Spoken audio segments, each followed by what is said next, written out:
Algo que es importante es que nosotros comprendamos que a menudo ese niño interior, ese niño de nuestra infancia, queda marcado por heridas emocionales.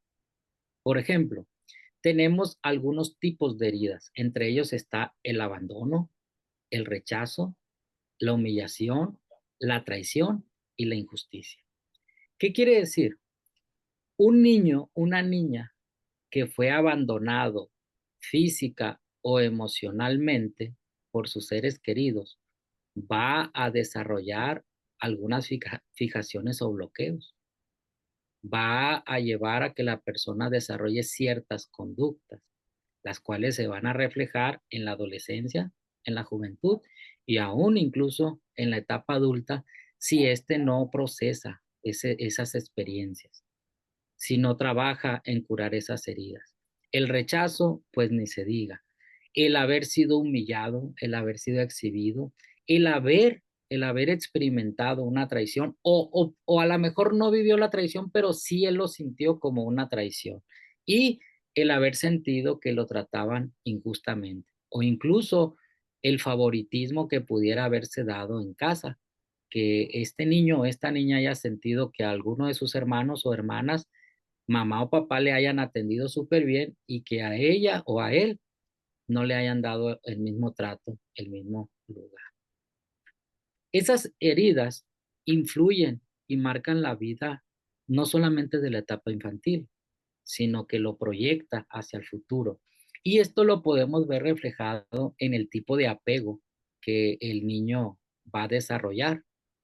Esos anclajes emocionales que de alguna manera van a llevar al niño a tener un lente para interpretar las cosas que le están sucediendo. Y ese lente le van a condicionar a formas de reacción.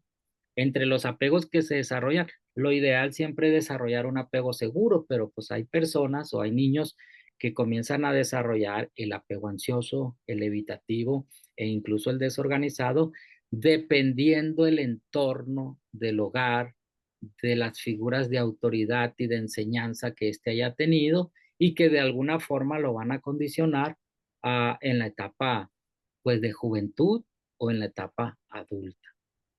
Lo otro es los patrones repetitivos. Aquí es importante que nos demos cuenta que una herida en un niño le va a llevar a repetir lo que a él le lastimó. Por ejemplo, un niño que en el hogar fue tratado con violencia, que lo castigaban severamente y que lo golpeaban físicamente, ¿qué es lo que va a hacer él? Lo más lógico es que cuando él crezca va a repetir la misma forma de tratar a sus hijos. Si él ve que, por ejemplo, el papá golpeaba a la mamá, lo más seguro es que él cuando crezca va a hacer lo mismo con su pareja, ya sea novia, esposa o compañera de vida, una concubina. Va a hacer lo mismo. ¿Por qué? Porque de manera inconsciente va a repetir los patrones que de alguna forma lo llevaron a él a tener la afectación. Y otra forma también tiene que ver con los bloqueos emocionales. O sea, una herida que una persona tiene en la infancia, lo más seguro es que le va a provocar bloqueos y esos bloqueos le va a llevar a no considerar ciertos aspectos, de tal manera que ese niño cuando crezca, pues obviamente va a ser necesario una intervención psicoterapeuta en la vida de ese niño. Así que yo te invito para que en este momento hagas un alto, una pausa en tu vida y recuerdes esas experiencias que te han marcado. Y si encuentras que esas experiencias, algunas tienen que ver con cosas negativas y todavía sientes en ti que eso te ha condicionado, quiere decir que todavía hay que procesar algunas cosas en ti. ¿Para qué? Para que puedas sentirte libre y que puedas disfrutar tu vida en el presente. Ten en cuenta que tu herida no es tu culpa, pero sí es tu responsabilidad sanarla. Es decir, a lo mejor tú consideras que en algún sentido fuiste víctima y quizás, y lo más probable es que sí lo fuiste, pero ¿qué es lo que pasa? No puedes llevar una vida de victimización. Tienes que asumir el control y la responsabilidad de trabajar. ¿Para qué? para procesar esas experiencias, para sanar de esas heridas y para crecer y desarrollar. De ahí pues que hay un camino hacia la sanación. Y este es un camino que yo intento que sea práctico. Es un camino de 5 pasos, los cuales es importante dar. El primero de ellos, hay que reconocer la existencia de ese niño interior. Es decir, en mi caso yo tengo ahorita 46 años. Aun cuando tengo 46 años, dentro de mí existe un niño interior. Hay una parte de mí que todavía está vigente y tiene que ver con esa edad, con esa etapa. Y en cada ser humano, el niño interior existe. Mientras nosotros neguemos esa parte de nosotros mismos, no podemos hacer nada. Tenemos que reconocer que dentro de nosotros aún está ese ser. Y si de entrada una persona se resiste a reconocer eso, es porque de alguna manera sabe que fue una etapa muy turbia de su vida y la persona tiene un bloqueo y no quiere abrir esa puerta porque siente que va a ser confrontada a cosas muy duras, muy fuertes, situaciones que quizás le han llevado a tener hasta algún trauma, alguna situación, y la persona presenta un bloqueo. Y con más razón es importante pasar por un proceso psicoterapéutico y ser abordada. Que de entrada te digo a ti que si tú en un momento dado quisieras un acompañamiento para trabajar un programa de reforzamiento emocional o un programa de desbloqueos para ser libre de todo ese tipo de cosas y sanar de heridas, pues nosotros con mucho gusto podemos atender. El segundo paso tiene que ver con escuchar.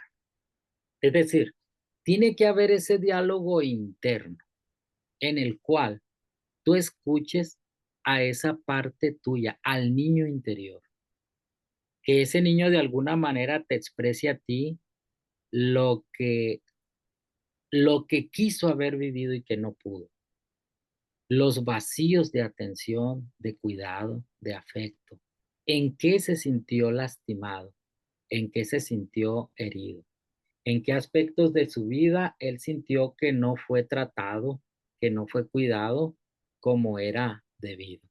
Y ese diálogo es el que te va a permitir conocer cuáles son los aspectos de afectación que tu niño interior tuvo en la infancia. Quizás con los solos recuerdos tú ya tengas una idea, pero el escuchar a esa parte de ti te ayudará mucho, porque aparte servirá como un desahogo y algo que te permitirá que sea más accesible tu proceso de sanación. Lo tercero es validar ese dolor, pero sin minimizar. Muchas veces nosotros escuchamos a una persona, a algún amigo, amiga, que de pronto comienza a platicar con nosotros y de pronto la persona dice, ay, yo me acuerdo cuando nosotros éramos pequeños y que allá en nuestra casa, y te empieza a contar cómo carecían de cosas. Y uno dice, ah, hombre, ya cállate, no digas nada, hombre, son situaciones que ya quedaron atrás. ¿Por qué? Porque esa es una manera de invalidar o de menospreciar la experiencia de esa persona. Y si esa persona se estaba abriendo y te estaba compartiendo, es porque eso todavía está vigente en el sentimiento de ese niño interior. Quiere decir que todavía necesita un cuidado y necesita también un tratamiento. Por eso es sumamente importante que cuando alguien traiga un recuerdo de su etapa infantil y que tenga que ver con una situación así, es importante darle el valor y obviamente la atención para procesarlo y para que haya una sanidad. El cuarto paso hacia la sanación tiene que ver con proteger y nutrir. Es decir, tiene que ver con poner límites, con tener un autocuidado. ¿Por qué? Porque si la persona no pone esos límites y no desarrolla un autocuidado, la persona se va a estar solamente flagelando con los recuerdos. Y aquí es sumamente importante que la persona se dé cuenta, primero, que lo que sufrió en la infancia tuvo un límite y que ahora que ha crecido no permita ser rechazado, no permita ser tratado con violencia o condicionado, como en su momento en la infancia. Y lo otro, el autocuidado, de darse cuenta que hay reacciones tóxicas o que hay reacciones que le llevan a dañarse a sí mismo. Y entonces ahí tiene que detener ese tipo de cosas, como por ejemplo, una persona que esté recordando una experiencia que le traumó en la infancia, pero que solamente lo recuerda, pero no lo procesa para que haya esa liberación o esa sanidad emocional. ¿Qué es lo que sucede? Mientras lo recuerdes sin llevarlo al proceso de sanación, ¿qué es lo que va a suceder? Es una forma masoquista solamente de estar sufriendo, sufriendo y sufriendo. Por eso es importante que esas personas que muchas veces no comparten con nadie alguna experiencia que les marcó en la infancia, pero que ellos sí lo recuerdan y que incluso empiezan a rumiar de seguido esos pensamientos y sufren en silencio, es importante que acudan a tener un apoyo emocional con un profesionista. ¿Por qué? Porque necesitan procesar eso, porque si no, en el estar rumiando y rumiando y rumiando esa experiencia, lo único que están haciendo es dañarse más y es ponerse todavía más vulnerable. Y obviamente que en este apartado el amor propio es fundamental. En la medida que una persona se ame a sí misma, en esa misma medida la persona va a ir a buscar ayuda, va a enfrentar el dolor, va a ser confrontado por lo que pasó, pero a la misma vez va a estar dispuesto. ¿Para qué? Para estar curando, para estar sanando a ese niño interior. Y el quinto paso que es fundamental es integrar. ¿Integrar qué? Incluir al niño en la vida diaria. Es decir, recuperar en uno también esa parte infantil. ¿Cuántas veces nosotros perdemos la sonrisa? Perdemos la alegría. ¿Cuántas veces nosotros perdemos la capacidad de jugar, de bromear? ¿Por qué? Porque tenemos a nuestro niño interior aplastado. Aplastado por una serie de vivencias que nos llevaron a esconder esa parte de nosotros. Y cuando se trata de ser niños, cuando es el momento de ser niños, simplemente no lo somos, porque no lo dejamos salir. Y no lo dejamos salir, ¿por qué? Porque sabemos que ese niño tiene heridas y que no han sido atendidas. Entonces, se trata de incluir a ese niño en nuestra vida, claro, sin que el niño se apodere de la vida de la persona. ¿Cuántas veces, cuántas veces hay personas que carecen de una madurez, verdad? O que tienen el síndrome de Chabelo, del Chavo del Ocho, ¿verdad? Que tienen 30 años y la persona sigue comportándose como un niño de 8 años. Entonces, claro que también eso nos habla de una adolescencia marcada con algo, una fijación que la persona no quiere soltar y ocupa un proceso terapéutico también.